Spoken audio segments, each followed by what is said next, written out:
마렵이죠. 폴란드에 독일군이 이제 설치한 유대인 강제 수용소가 있었습니다. 후니오크 캠프라 불렸던 음습한 곳에 13살짜리 소녀 한나 가명입니다.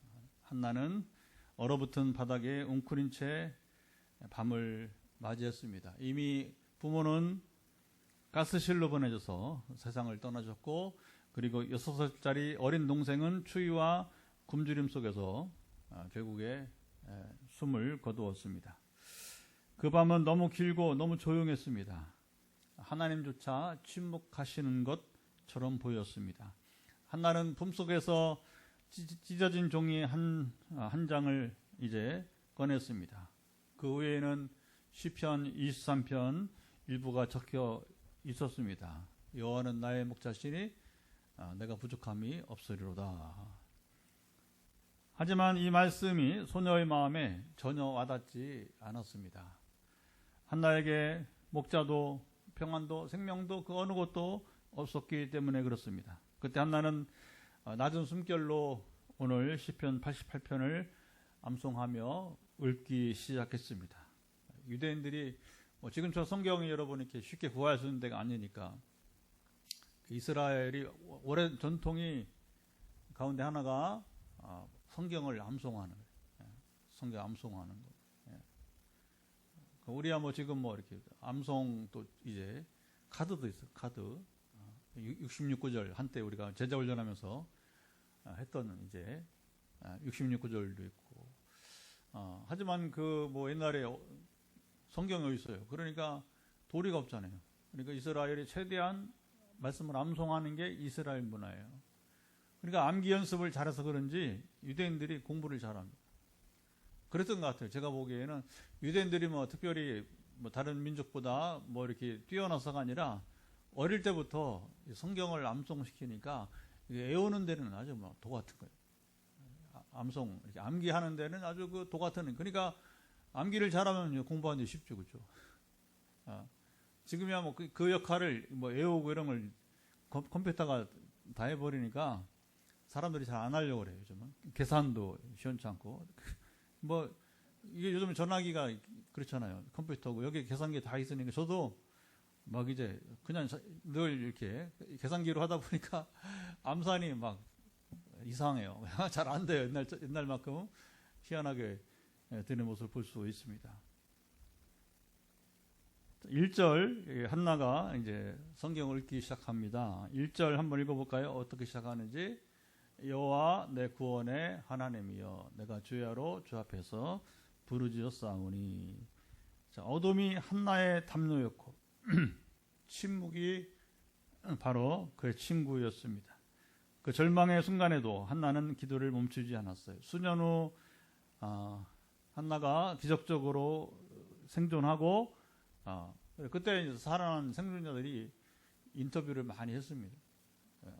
그래서 그 인터뷰 이야기가 전해지는 것이죠. 나는 그 밤에 하나님의 손을 보지 못했습니다. 하지만 돌아보니 하나님은 어둠 속에서 내 등을 감싸고 계셨습니다. 나는 하나님을 불렀고 하나님은 침묵 속에서도 나를 붙들어 주셨습니다. 자, 오늘 시편 88편은 이 소녀의 밤과 같은 노래였습니다. 노래지만 이제 기도죠. 시편은 노래지만 시이지만 그러나 궁극적으로 시편이 말하는 것은 다 거의 100% 기도입니다. 사람들이 시인을 부르면 돌아보지 않았습니다. 돌아볼 힘조차 없었습니다. 뼈마디마다 짓눌리는 고통, 심장 그 깊은 곳에서부터 올라오는 무거운 슬픔, 숨이 막히고 눈은 말라버리고 입은 굳어버렸습니다. 시인은 4절 보세요. 나는 무덤에 내려가는 자 같다. 이렇게 나는 무덤에 내려가는 자 같다 노래했어요. 자신이 살아있으나 이미 죽은 자처럼 느껴진다고 노래했습니다. 호흡은 있지만 숨 쉬는 것조차 버거웠습니다. 걸어 다니지만 안개 속을 걷는 것처럼 방향을 알 수 없고, 누워 있었지만 무덤 속에 갇힌 것처럼 차갑고 어둡기만 했습니다. 7절은 주의 노가 나를 심히 누르셨습니다. 주님의 진노가 나를 보통 누린 게 아니라 아주 크게 심하게 누르셨다. 거대한 파도가 끝도 없이 덮쳐오는 것 같았습니다. 숨 돌릴 쯤 하면 또 덮치고 겨우 일어나면 또 쓰러지는 인생이었습니다. 시인은 9절에는 곤란으로 말미암아 내 눈이 새하였습니다. 나는 이제 못 일어나겠습니다. 나는 못 일어나겠어요. 탄식했습니다. 7절 주의 파도가 나를 괴롭게 하셨습니다. 시인은 당시 심리적으로는 거의 질식 상태, 영혼은 침체되고 침몰하는 것 같고 소리 없이 가라앉는 느낌이었습니다. 쉬면 아주 바닷속 깊은 곳, 햇빛도 들어오지 않는 깊은 수심 아래 홀로 빠져드는 그런 사람 같았어요. 수면 위는 점점 멀어지고 누구도 자신을 찾을 수 없었습니다. 8절 주께서 내가 아는 자는 친구들이죠. 이웃들 내게서 멀리 떠나게 하셨습니다. 자, 시인은 고통 가운데 기대어 볼 사람 단 한 명도 없었습니다. 전화할 친구도 다가올 이웃도 여러분 없었습니다. 자, 시인은 왜 이런 상태에 있었고 그는 어떻게 이 상황에서 어떻게 여러분 대응했습니까? 자, 시인은 하나님께 여러분 물었습니다. 이제 9절 보면 이제 10절을 한번 읽어보죠. 같이 읽겠습니다. 10절 보면 이렇게 노래하고 있습니다. 주께서 죽은 자에게 기이한 일을 보이시겠습니까? 유령들이라 주를 찬송하리까. 쉘라. 또 11절에는 무덤에서 주의 인자심을 말할 수 있겠나이까. 자, 이 질문은 하나님 내가 죽고 나면 당신도 찬양할 수 없습니다. 여러분 찬양은 살아있을 때 드리는, 예배도 우리가 살아있을 때 드리는 것입니다. 지금 저를 살펴주세요. 아직 숨이 붙어 있을 때 저를 도와주세요. 자, 이것은 살아있으면서도 이미 죽음 속을 걷고 있는 사람이 마치 지푸라기 하나 붙잡는 심정이었습니다. 자, 시인은 무덤을 정면으로 바라보았습니다. 흙으로 덮인 땅, 그리고 빛도 바람도 들지 않는 그곳. 거기에는 찬송도 없고 감사도 없었습니다. 그는 필사적으로 하나님께 매달렸습니다. 지금이 아니면 저는 영영 주님을 부를 수 없습니다. 시인은 13절 내가 아침에 주께 기도합니다. 하지만 하나님은 대답이 없었습니다. 새날이 또 밝아와도 달라진 게 없었습니다. 그의 삶은 여전히 그야말로 어둡기만 했습니다. 매일 아침 창문을 열어보지만 햇살은 방 안까지 들어오지 않고, 그리고 매일 밤 무릎을 꿇고 기도하지만 응답이 없었어요. 이게 바로 여러분 이제 시편 88편 시인의 현실이었습니다. 16절은 같이 읽어볼까요? 이렇게 또 노래합니다. 16절 주의 진노가 내게 넘치고 주의 두려움이 나를 끊었나이다. 주의 진노가 내게 넘쳤다고 하는 것은 주님의 진노가 나를 쓸어버렸다는 거예요. 바닷가에 큰 파도에 휩쓸리는 사람을 연상하게 합니다. 한번 휩쓸리고 다시 고개를 들기 전에 또 한 번 덮치는 파도. 그렇죠. 파도가 세게 몰려오면 잘못 이 바닷가에 갔다가는 큰일이죠. 그래서 이제 비가 오고 바람이 여러분 세게 치면 바닷가에 나오라고 하죠. 나오라고. 전에도 보면 실제로 그렇게 해서 파도에 휩쓸려서 죽은 사람 많습니다. 1년에 해마다. 오래전에 제가 속초에 갔더니 수녀 두 분이 새벽에 그냥 자연스럽게 모래사장 위를 이렇게 산책하다가 죽었어요. 파도가 밀려와서. 그러면 이제 이렇게 세면 어떻게 되냐면 헤어나오려고 해도 파도가 또 쳐오니까 이게 견디지 못하고 휩쓸려 들어가게 되는 것이죠. 입안은 여러분 짠물로 가득하고 숨을 숨을 돌이킬 새도 없이 다시 그 넘어진 자리에 또 파도가 여러분 밀려옵니다. 혹시 뭐 이런 경험 해보신 분, 파도가 쓸 때 평상시에는 그렇지 않아요. 잔잔할 때는. 자, 그는 하나님의 징계가 이렇게 반복적으로 덮쳐온다고 느꼈습니다. 17절도 같이 한번 읽어보겠습니다. 17절, 이런 일이 물같이 종일 나를 내오며 함께 나를 둘러쌌나이다. 자, 시인은 스스로 포기할 것만 같았습니다. 이제 끝인가 보다. 내가 더 어떻게 해볼 수 없고, 내가 어떻게도 참을 수도 없고, 이제 끝인가 보다. 저도 평생 뭐 수술 때 오른 날 상상도 못 해봤죠. 제가 이제 올해 진갑인데, 해갑이, 제가 이제 음력 5월생이니까, 해갑을 지나면서도 병원에 한번 이제 병원 출입이야 자하죠. 검진도 하고 처방도 받고 때로는 상처를 입어서 부분적으로, 그러나 뭐 입원을 해본 적. 근데 저에게도 그런 때가 오더라고요. 예. 그래서 수술 때 오를 때 어떻게 합니까? 다 내려놓는 거예요. 하나님께 맡깁니다. 물론 이제 수술이 잘 돼서 회복을 이제 구하긴 하지만 말입니다. 그런데 그런 희망도 없이 그냥 이게 뭐 기다린다고 참다고 될 일이 아니에요. 그때 이제 끝인가. 그렇죠. 이게 절망이 숨 쉴 틈조차 주지 않았습니다. 시인은 마지막으로 노래했어요. 18절 한 절도 읽어보겠습니다. 마지막에 이렇게 노래하고 있습니다.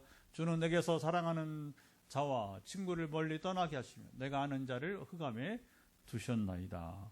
참 두려운 상황입니다. 이제는 사람도 없고 대화도 없고 내 말을 걸어주는 존재는 어둠뿐이었습니다. 사람은 여러분 이게 중요해요. 사람은 더불어 사는 존재로 이렇게 하나님 창조하신 거예요. 그래서 아담이 독초하는 것이, 자 보세요. 아담이 독초하는 것이 하나님 보시기에 좋지 못했습니다. 그래서 하와를 만들어서 아담에게 데려온 거예요. 아담에게. 그러니까 우리 동양에서도 하나님 모르는 사람들도 사람 인자를 이렇게 쓰잖아요. 사람 인자를. 그러니까 이게 그런 얘기 하잖아요. 사람 인자를 보면 사람은 이게 혼자 설 수 없고 둘 이상이어야 되는 거죠. 그러니까 세상에 다 떠나도 부부가 남든지 아니면 가족이 남든지 아니면 친구라도 이웃이라도 나와 함께 대화해 줄 수 있는 사람. 그렇죠? 그래야 이거 외롭지 않고 이게 여러분 인생을 살아갈 수 있는 거예요. 살아갈 수 있는 것이죠. 이런 여러분 누가 인생을 풍성히 사느냐? 친구가 많은, 친구가 적당히 있는 사람. 그렇죠? 아니 가족이 자녀를 좀 낳아서 요즘은 낳지도 않아요. 그러니까 자녀를 좀 낳아서 자녀들이 좀 많으면 또 괜찮아요. 그것도 좋은 이제 삶이 풍성한 삶이 될 수 있는 것이죠. 자, 근데 지금 시인은 다 떠나버리고 아무도 그와 만나주지 않고 그의 친구는 오직 어둠뿐이었습니다. 어둠이 그의 대화 상대이고 침묵이 그의 기도 응답이며 고요가 바로 그의 이불이 되었습니다. 자, 어떤 이들은 이런 상황에서 우울증을 겪습니다. 그렇게 오는 거예요. 이렇게. 전에 우리 선배님 한 분이 이제 일찍 좀 13년을 저 광주 지역에서 목회하다가 이제 돌아가셨는데, 그때 이제 그 전임 목회자가 와서 이제 이렇게 장례식을 집례했어요. 발인 예배를.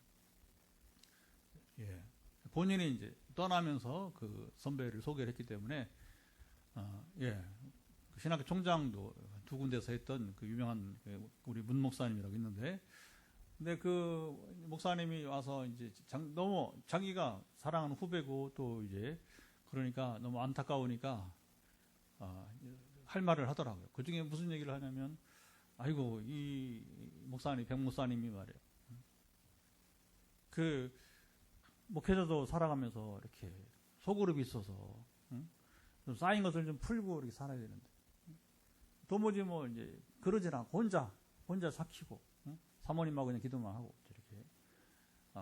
그러니까 이제 그게 이제 안타까웠다는 거죠. 그 자기의 속에 쌓인 것을 풀어주고 이렇게 하면서 이제 살아야 되는데 그게 그러니까 이제 이게 단명하는 거예요. 단명하는 거. 너무 안타까웠다는 사실을 말했던 기억이 납니다.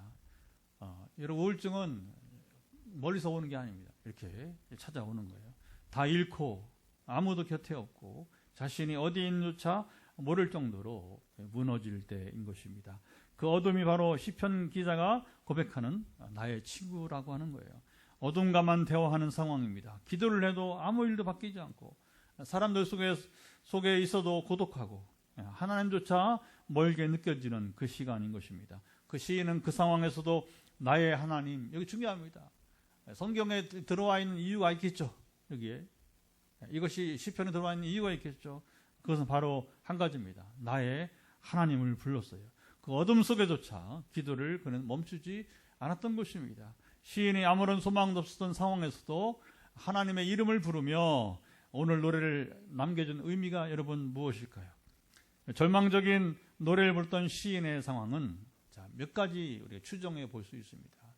여기 이제 그 저자가 나오긴 하는데 누군지 몰라요. 그냥 고라의 자손들 중에서 레위인, 그 레위 지파 후손들 가운데 한 명으로밖에 추정이 안 됩니다. 자, 시인은 그러니까 본문을 통해서 볼 수 있어야죠. 본문을 통해서 보면 시인은 오랜 질병 또는 고통의 삶이 있었던 것 같습니다. 굉장히 길었어요. 하나 연단, 인내 시간이 굉장히 길었던 것을 추정해 볼 수 있습니다. 15절 보시면 내가 어려서부터 고난을 당하여 죽게 되었다고 여기 노래했습니다. 그는 어린 시절부터 질병이나 장기적인 고통이 그를 짓눌렀습니다. 그는 죽음의 기운을 품고 사는 자처럼 이게 참 어려운 시기죠. 그래서 죽음의 기운을 품고 사는 자처럼 느껴졌습니다. 시인은 이런 고난 가운데 자연히 사회적으로 고립이 되어지고 단절을 경험했어요. 8절 주께서 나의 친구와 이웃을 내게서 멀리 떠나게 하셨습니다. 여러분 참 인생이 어려운 게 잘 될 때는 사람들이 많이 몰려요. 사람들이 많이 몰려. 근데 이렇게 여러분 이제 일이 잘 안 되고 그러면 사람 떠납니다. 제가 개척을 하고서 많이 떠나더라고요, 사람들이. 근데 새로운 관계를 맺게 하시고, 새로운 관계를 맺게 하시고. 왜냐하면 제가 강사로 불러줘야, 이게 목회도 똑같아요. 내가 강사로 우리 교회 불러줘야 나도 또 이제 이렇게 가고 그렇게 하는 건데, 제가 뭐, 우리 개척교회에서 뭐 강사를 쉽게 부를 수 있나요? 특별한, 우리 지난주처럼 이제, 특별한 경우 아니면 이제 잘 하지 않으니까, 그게 뭐 협력이 잘 안 돼요. 보면 이제. 초기에는 그래도 옛날 제가 이렇게 섬겼던 일들이 있으니까 협력을 이렇게 구하면 뭐 다 해줬죠. 그런데 이제 또 한 해 지나고 지금 벌써 9년 차니까 지금은 아예 제가 아예 포기해버려요. 그런 거 안 합니다. 안 하고 오직 하나님만 바라봅니다. 하나만 바라봅니다. 그럼 하나님께서 맺어주는 새로운 관계 아니면 기존에 좋은 관계에 있었던 분이 이번에도 지금 이제 우리 주중에 그런 일이 있었어요. 그래서 남아공하고 지금 우간다 가는데 포항에서만 다 아무도 관심 없어요. 근데 그나마 그 중에 한 목사님이 신목사만 할 수 있는 일인데 자기가 남아공에서 이제 그 선물을 좀 줘야 돼요. 아무리 해도. 그래서 한 50만 원. 또 이렇게 선교사님이 간식비라도 좀 달라고 하니까 이제 그래서 이제 그 사실을 이제 또 하나님의 또 감동을 줘서 얘기를 하게 하고 또 감사하게도 어쨌든 그 오천 교회가 하는 게 아니고 이제 박 목사님 개인이 이제 아이고 그 교회 내놔봤자 목사님 아이고 또 힘들어요. 그래. 그게 어려워요, 여러분. 이게 선교하고 이게 한다는 게 근데 저는 위로가 돼요. 그 선배 목사님이거든요, 박 목사님이. 그 표현이 누가 그 일을 하냐? 지금 신학교 다니면서 성교 신학교 다니면 누가 강의 그렇게 하냐? 누가 이렇게 저기 부흥회 하고 하느냐? 그러니까 자기 못 가니까 이제 이번엔 같이 분담을 좀 하겠다고. 그러나 참 그런 겁니다. 사람이 잘 이제 일이 어려울 때 연단 받을 때에 시인은 사람들로부터 철저히 외면당하고 외로웠습니다. 거기다가 그가 질병과 고통을 겪을 때 사람들은 그를 죄인처럼 여기기도 했습니다. 인강 뭐 네가 뭐 이제 무슨 죄를 지었기에 욥처럼 그렇지 욥처럼 그렇게 또 오해를 받고 우리 요한복음 9장에 보면 나면서부터 여러분 이제 맹인된 사람을 향해서 맞아 말하잖아요. 제자들이 말하죠. 누구의 죄 때문입니까? 누구 죄 때문에 이렇게 나면서부터 소경이 저기 맹인이 되었냐고. 요즘은 소경 장님 이런 말 안 쓰니까. 누구 죄 때문에 도대체 이 사람이 나면서부터 눈도 뜨지 못하고 보지 못하느냐. 주님은 이제 그런 말 하지 마라. 그 잘못된 사상이다. 바로 지적하시죠. 하나님이 하실 일을 나타내기 위해서 이 사람이 그렇게 된 것이다. 자, 시인은 자신이 하나님의 침묵 속에 내던졌다는 의식을 갖고 있었습니다. 7절 주의 노가 나를 심히 누르시고 14절 여호와여 어찌하여 나를 버리시며 시인은 하나님이 자신에게 진노하시고 자기를 잊어버리셨다. 외면하신다고 느꼈어요. 이건 여러분 우리 몸과 마음이 알아요. 사실은 우리가 말이 없어도 하나님이 정말 신기하게 그걸 직관이라 인투이션이라고 말하기도 하지만 우리가 알게 돼 있어요. 알게 몸으로 알고 또 이제 마음으로 알고 그 상담하다가 기도하다가 이제 목사님 어떻게 해야 됩니까? 그러면 제가 자주 하는 말이 당신 몸이 답이다. 몸이 답이다. 몸에서 답을 해준다는 말이죠. 몸에서 그 가만히 이렇게 조용히 있으면 내 몸이 답을 합니다. 내 마음이 답을 해주는 것이고 이제 시인은 육체적으로 인간관계에서 영적으로 완전히 그는 붕괴된 상태에 있었습니다. 시인은 이 절망적 상황에서 우리가 어떻게 우리가 대응해야 되는지 본을 보여줍니다. 그런 거예요. 이런 시편은 왜 이 성경 속에 포함되어 있느냐? 이게 중요합니다. 뭐 기둥답 받은 것도 없고, 형편이 나아진 것도 없고, 응답도 없어. 근데 뭐 이런 게 뭐 왜 성경에 있느냐?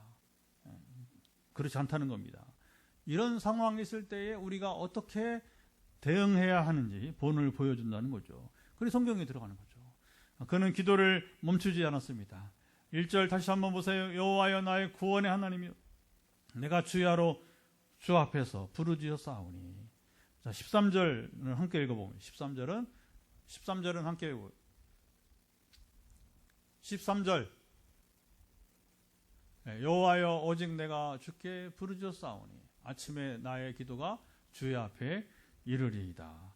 시인은 하루 종일 밤낮으로 끊임없이 매일 하나님께 부르짖었습니다.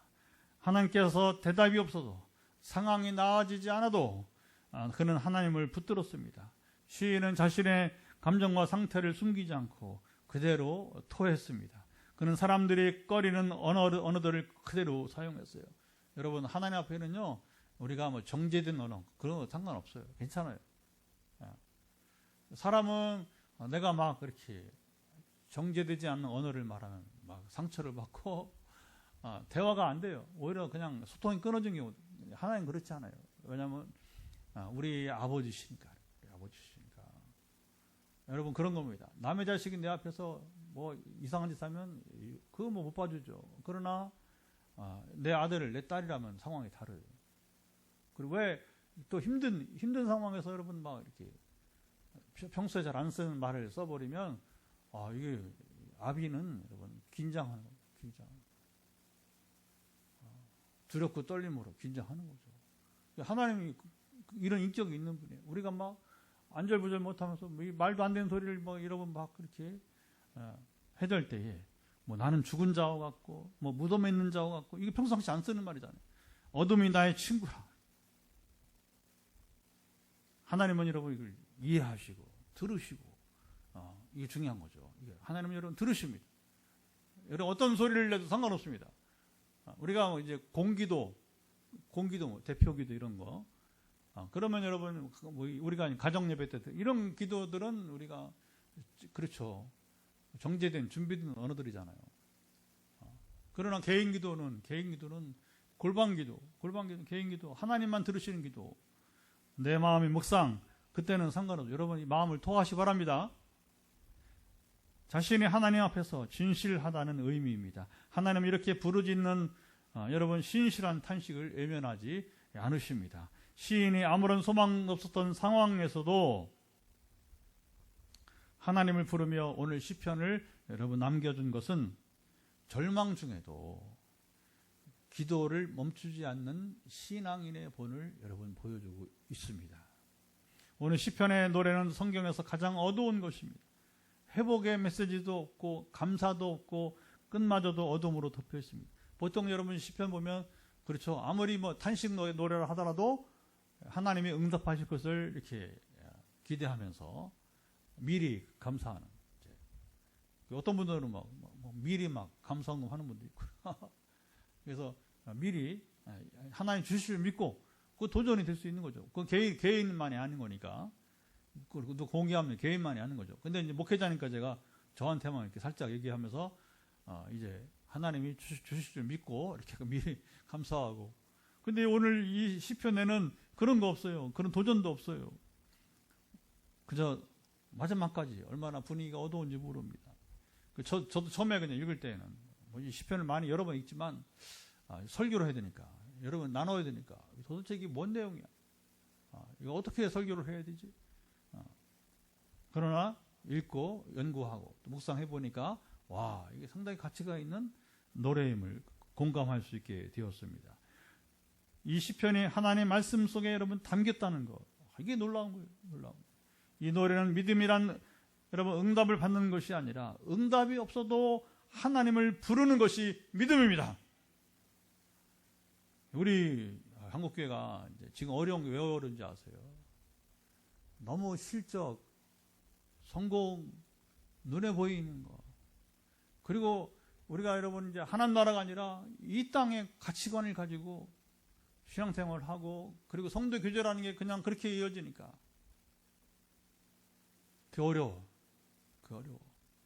당연히 교회가 선교해야 되는데 요즘 뭐 한참 떠들어대.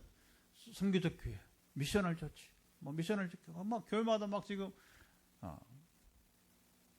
왜 그런 구호가 나옵니까? 안 하니까.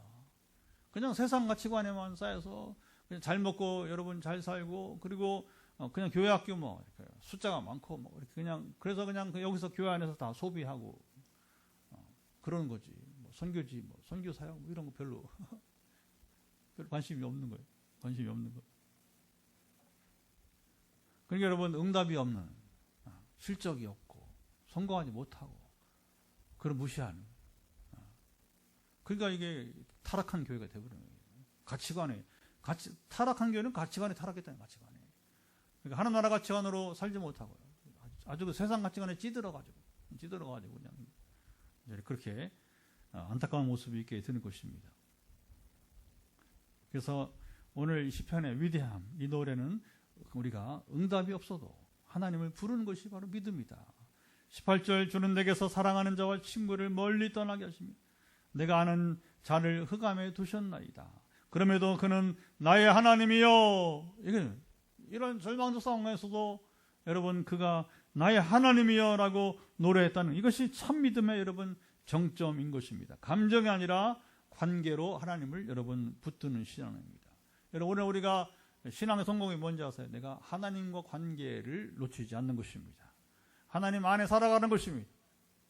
그러니까 지금 이제 우리 교회 흐름을 볼 필요가 있어요. 그건 또 제 입을 통해서 많이 선포하게 하기도 하고 그래서 최근에 계속 하나님께서 저로 성경 읽기를 이렇게 좀 긴장감을 가지고 하게 한단 말입니다.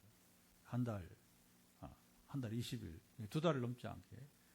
그러면서 성경 통독 운동은 하나님 나라 운동이다. 이렇게 반복해서. 성경 통독 운동은 사탄의 나라를 우리가 쫓아내는 운동이다. 뭐 이런 말을 자꾸 하게 하고. 그거 뭐예요? 하나님과 관계 속에서 살아가는. 어떻게 하는 관계를 살아갑니까? 우리 매개가. 그것은 바로 말씀이에요, 말씀. 말씀을 읽고 순종하려고 하는 자세. 그러면 관계가 회복되는 거니까 기도하면 응답이 됩니다. 그게 이제 요한복음 15장 7절이에요. 자 보세요. 요한복음 15장 7절 보면 포도나무 가지 비유를 말씀하시면서 너희가 내 안에, 내 말이 너희 안에 거하면 무엇이든지 이제 구하라. 그러면 주시리라. 두 가지. 두 가지. 여러분, 우리가 주님 안에 있어야 돼요. 주의 말씀이, 여기 보세요. 주님이 아니고 주님이 내 말이에요. 주의 말씀이 우리 안에 거해야 된다는 거예요. 그때에 여러분 구하라고 했어요. 구하라고. 그러니까 제가 경험하는 게 뭐냐면, 요게 되면 뭐냐면 이게 은사가 따라오는 거예요. 은사를 다 구할 필요 없이 내가 주님 안에 있고 주의 말씀이 내 안에 있으면 뭐 은사는 따라오는 겁니다. 할렐루야. 오늘 시인의 노래를 읽으면 신앙의 여정에는 어두운 밤도 여러분 포함됩니다. 시인은 자신의 신앙 여정에서 영혼의 밤을 여기 인정합니다. 기도해도 변화가 없는 시간, 사람들에게서 애면당하고 고립되는 여러분 시간, 하나님조차 멀게 느껴지는 침묵의 시간이 있다고 시인은 우리에게 말해줍니다. 근데 자 보세요. 이런 시간도 우리가 믿음의 여러분 시간, 믿음의 일부라는 겁니다. 그런 시간에도 하나님은 가까이 계십니다. 우리가 여러분 멀리 있는 것은 뭐죠? 하나님은 가까이 계십니다. 우리는 신앙을 말할 때 승리와 기쁨을 강조하지만 하나님은 탄식도 기도로 받으시고 침묵 속 부르짖음도 찬송으로 여러분 여기십니다. 최근에 제가 이렇게 성경을 읽고 묵상하면서, 그리고 지금 현실 문제 여러 가지가 있어 사실 개척하다 보니까 그중 하나가 재정 문제도 포함이 되고.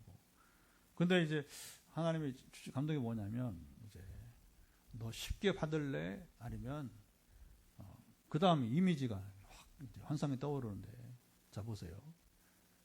고치 속에 있는 나비가 여러분 다른 무언가가 뚫어주면 돼야 안 돼요? 안 돼요. 고치 속에 있는 여러분 이제 이 나비는 이제 에볼라가 되어서 그 다음에 고치가 되어서 이제 그걸 이제 나비가 되면 그걸 뚫고 나가야 되잖아요. 그렇죠? 그건 여러분 누가 대신 뚫어주는 게 아니에요. 스스로 뚫고 나와야 되는 거예요. 신목사, 지금 네가 그 상태라. 빚내리기가 그런 상태라. 어떻게 보면 확 그냥 누가 한 20억 헌금해줘가지고. 그래서 이걸 지금 자유하고 싶은데 그렇게 하나님 일하지 않으세요.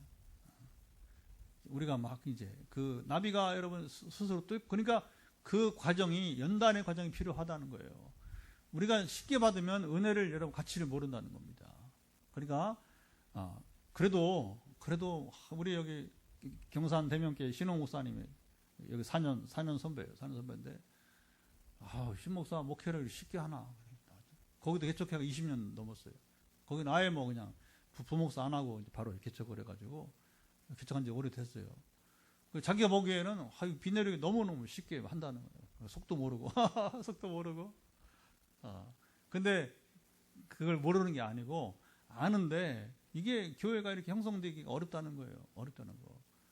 그래도 하나님의 특별한 은혜 속에 있는 빚내리 교회라 이렇게 그가 이제 대신 말하게 주게 되는 것이죠. 여러분 그렇습니다. 쉽게 사는 인생, 그게 복이 아니라고 하는 거죠. 한 가지 오늘 잘 배워가세요. 그래서 제가 지금 뼈저리게 느끼고 또 지금 과정인데, 고치는 스스로 뚫고 나가는 것이지 누가 뚫어주면 안 된다는 거죠. 그러니까 이런 어둠의 시간 필요한 거예요. 침묵 속에 부르짖음도 여러분 필요하게 된 것이고요. 근데 하나님은 그걸 아신다는 거예요. 탄식에 기도 받으시고 침묵 속에 부르짖음도 찬송으로 여러분 여기십니다. 자, 오늘 노래는 예수님의 기도를 미리 보여줍니다. 예수님의 겟세마네 기도를 연상하게 합니다. 예수님이 십자가에서 애쓰시잖아요. 엘리 엘리 라마 사박다니, 나의 하나님 나의 하나님 어찌하여 나를 버리십니까? 왜냐하면 침묵하시니까.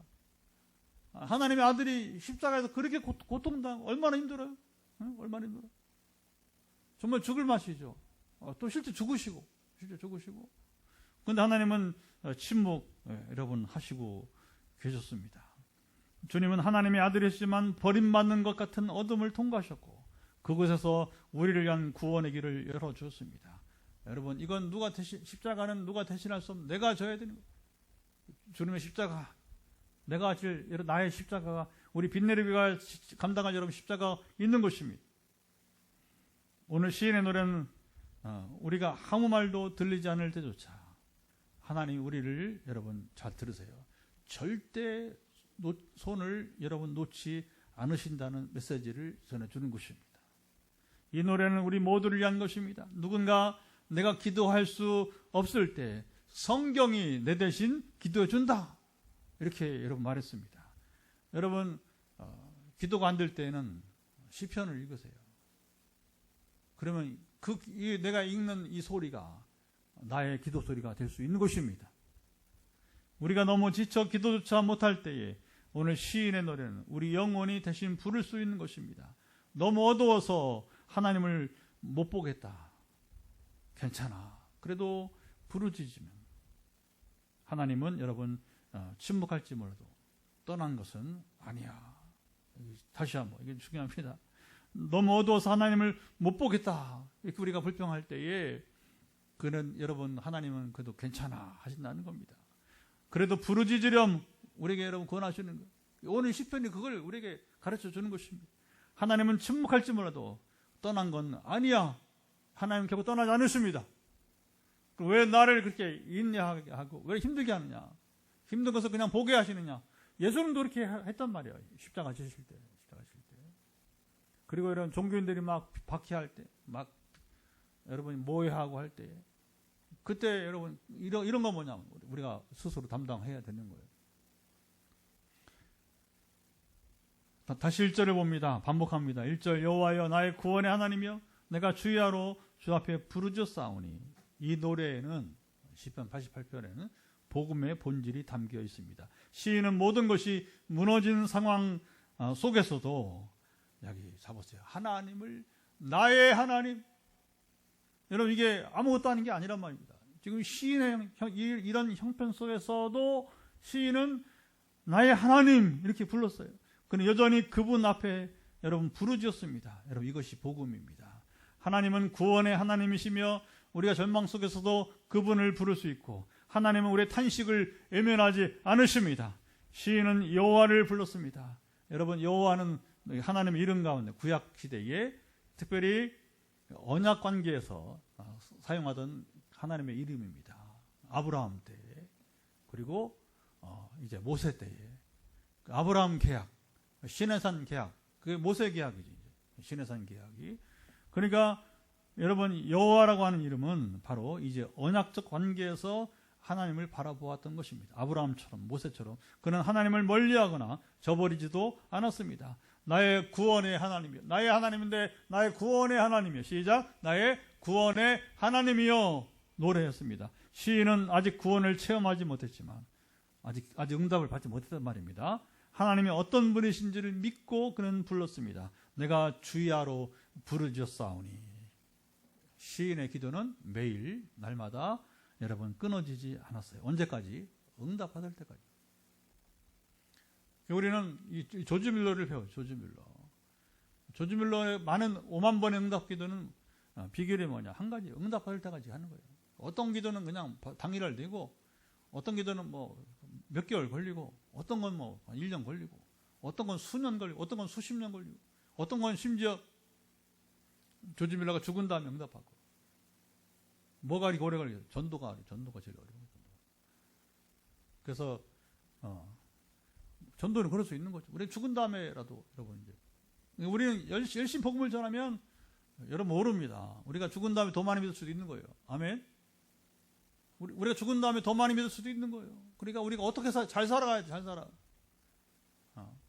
전도 열매는 여러분 이게 우리 생전이 끝나는 게 아니란 말이에요. 뮬러를 보면 그렇게 우리가 시인의 기도는 끊어지지 않았어요. 기도할 수 있다는 것 자체가 우리가 하나님 안에 여러분 있다는 것입니다. 그 증거가 되는 거죠. 오늘 시인의 노래는 예수님의 고난과 십자가 사건을 통해서 이 시편을 다시 읽을 수 있습니다. 예수님도 침묵 속에서 하나님을 부르셨습니다.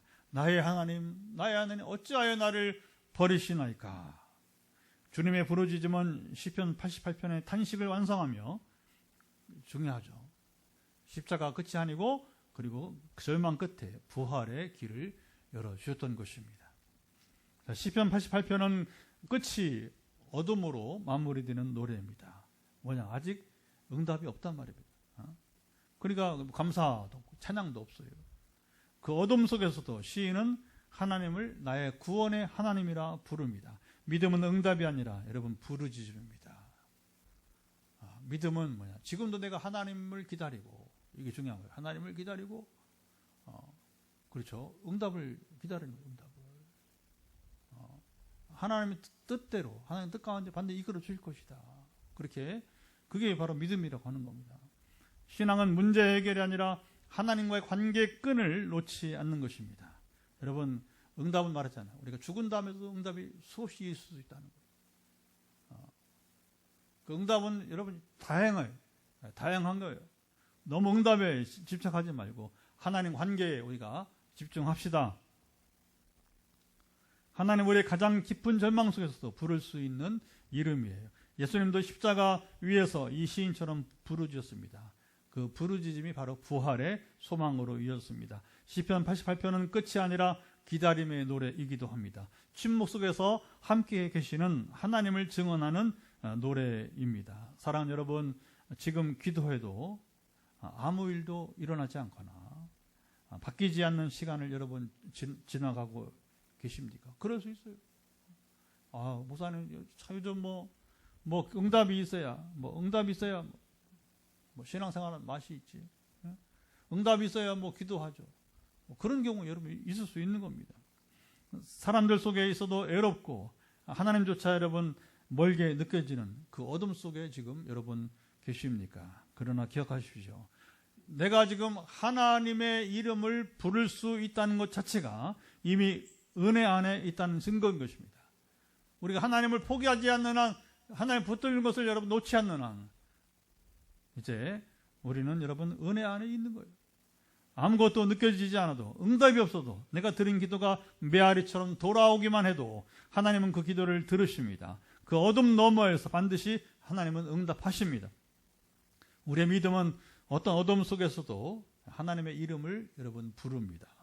그 기도는 결코 허공에 떠돌지 여러분 않습니다. 그 기도는 하늘 보좌를 움직이고 침묵을 뚫고 부활의 새벽으로 여러분 이어질 것입니다. 어둠 속에서도 하나님을 부를 수 있다면 당신은 아직 소망 안에 서 있는 것입니다. 자, 이제 1시간 됐어요. 기도합시다. 여러분, 하나님의 말씀은 참 다양하죠. 그렇죠? 어느 걸 너무 쉽고 그냥 너무 은혜로운 것처럼 그건 이해하기가 쉽기 때문에, 동의하기가 쉽기 때문에. 오늘 같은 건 굉장히 성숙한 믿음의 사람이라야 이게 들려지고 또 이해할 수도 있어요. 성경은 다양한 겁니다. 여러분, 음식이 그렇잖아요. 다 우유만 있습니까? 우유만 먹으면 어떻게 살아요? 그렇죠?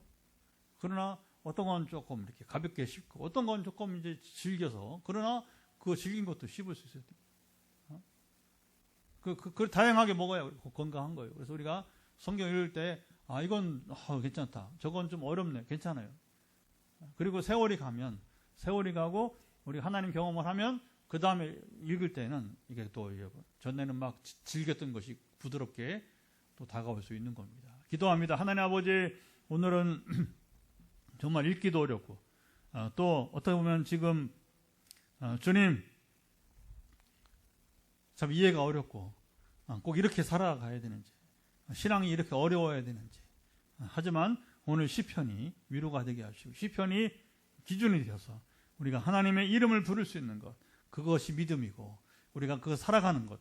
그래서 시편 88편의 성경에 속해서 기록된 것은 우리가 이렇게 어려운 시절을 지날 때, 연단의 시절을 지날 때에 우리가 포기하지 않고 하나님 붙들게 하시는 그 은혜를 우리가 누리게 도와주시기를 원합니다. 이 마음, 우리의 이 신앙, 그러나 이것도 하나님이 지켜주지 않으시면 우리는 하나님의 이름 부를 수 없고 나의 구원의 하나님을 우리가 오늘도 부르짖을 수 없습니다. 주님 부르짖게 하시고 주님 안에 거하게 하시고, 지금 당장 풀어지는 문제도 중요하지만 더 중요한 것은 하나님과 관계를 잘 지켜가는 것. 그래서 빛내리 교회가 지금 하고 있는 성경 통독운동, 아름다운 열매를 더 맺어가게 하시고 세상에 본이 되게 하시고, 그리고 세상 교회를 향한 소망이 되게 하옵소서. 예수님의 이름으로 간절히 기도드리옵나이다. 아멘. 이번 기도는 이제 우리 여름인데 우리 교회가 그 다음 주 이제 토요일 26일 날 성경학교를 하려고 합니다. 우리가 지난주에는 이제 우리 소유정 전사 초대해서 또 은혜로운 시간 가졌고, 다음 주 토요일은 성경학교를 하려고 합니다. 우리 애들 둘이에요. 한 가정 두 아이들인데, 인원이 중요한 게 아니고, 또 해마다 그래도 그 사촌이 또 친구가 또 와서 그래서 또 3명이 하기도 하고, 물론 코로나 전에는 한 10명도 모였고, 잘 세워졌던 교회학교가 코로나 때문에 무너져 버렸는데, 그래도 이 두 아이가 그릇하게 되어서 여러분 기도해 주시기 바랍니다. 지금 기도할 때. 그래서 우리 교회학교가 다시 살아나길 원합니다. 다음 주 토요일에 성경학교 함께 도와주옵소서. 그렇게 여러분, 거기도 한 가지 우리 교회학교를 위한 기도를 좀 해주시고, 그리고 여러분 오늘도 머리끝부터 발바닥까지 하나님께서 여러분 고침받기 원을 선포할 때 그때 터치하시면 되겠습니다. 한 번 더 기도합니다. 하나님 아버지, 우리가 한 번 더 기도하는 것은 우리가 26일 날 이제 어린이 성경학교를 하게 되는데, 하나님 아버지 정말 그릇토기 같이 우리 하준이 하민이 두 형제가 있습니다.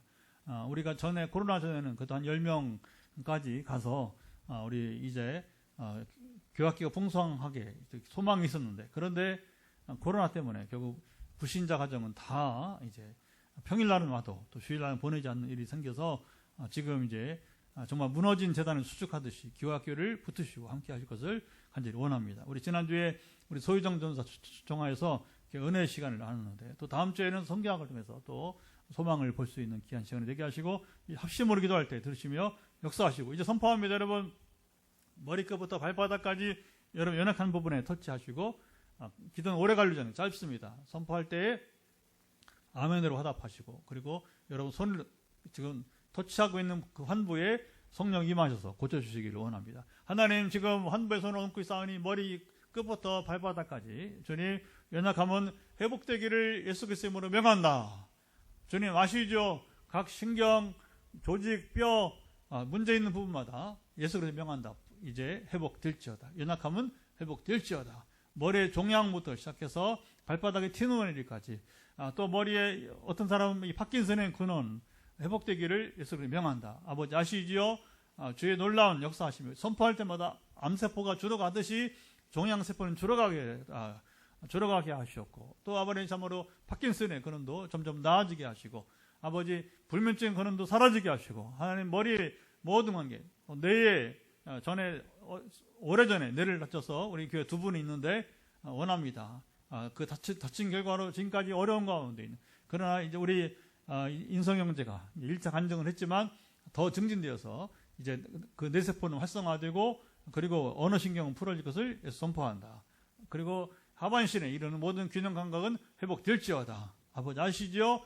우리 그 두 형제들이 다 아버지 이 뇌 관계가 회복되게 하시고 완전케 도와주소서. 믿음으로 화답할 때 역사가 이루어나기를 예수 선포합니다. 그대로 이루어지이다. 오장육부를 붙들어 오늘도 많은 사람들이 아버지는 참으로 이제 위, 장, 또 췌장, 아버지 이제 심장, 신장, 아버지 또 더불어 폐에 각 이제 아버지 필요한 부분들이 식도에 이르까지 아버지 주께서 붙들어 주시긴 도와서 모든 염증은 사라지기를 예수를 명한다. 우리 오장육부 가운데 우리 몸속에 있는 모든 염증들은 소멸될지어다. 만성 위염으로부터 해서 췌장염으로 이제 척수염에까지 모든 염증의 종류 류마티스 소멸되기를 예수를 명한다. 이미 하나님 여러 가지 일들을 행하시고 역사하셨습니다. 암 환자들이 의외로 많은데 하나님 아시죠? 이제 주께서는 치료하셔서 복직하고 취직하고 또 아버지 가정생활을 영위하는 것처럼 이제 아직도 이제 아버님의 참으로 완전한 이제 의사로부터 암풀이가 서는 때까지 지금 과정 가운데 있는, 그리고 5년차, 4년차, 3년차